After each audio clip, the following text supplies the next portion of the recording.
வணக்கம். ரிச்சர்ட் டெம்ப்ளருடைய the rules of money அப்படிங்கிற புத்தகத்திலிருந்து ஒவ்வொரு நாளும் பணம் பற்றிய விதி நம்ம பார்த்துட்டு இருக்கிறோம். இந்த வீடியோவில் 14வது விதி, don't make money by being bad.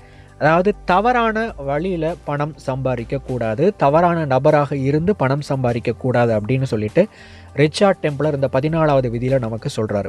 இப்போ பொதுவாக பார்த்திங்கன்னா மற்றவங்களை ஏமாத்துறது மூலமாகவோ, மற்றவங்கள அதிகமாக மேனிப்புலேட் பண்ணுறதன் மூலமாகவோ, அல்லது ரூல்ஸை உடைக்கிறதன் மூலமாகவோ, சட்டப்புறம்பான விதமாக செயல்படுறதன் மூலமாகவோ பணம் சம்பாதிக்கிறதுனால உண்மையாகவே முற்றிலுமாக அந்த பணத்தை நம்மளால் அனுபவிக்க முடியாது அப்படின்னு ரிச்சர்ட் டெம்ப்ளர் சொல்கிறாரு.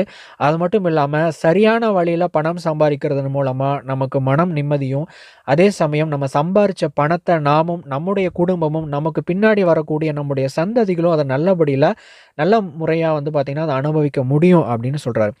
14வது விதி, தவறான வழியில் பணம் சம்பாதிக்காதே. அடுத்த வீடியோவில் 15வது விதியோடு உங்களை சந்திக்கிறேன். தேங்க்ஸ் ஃபார் வாட்சிங்.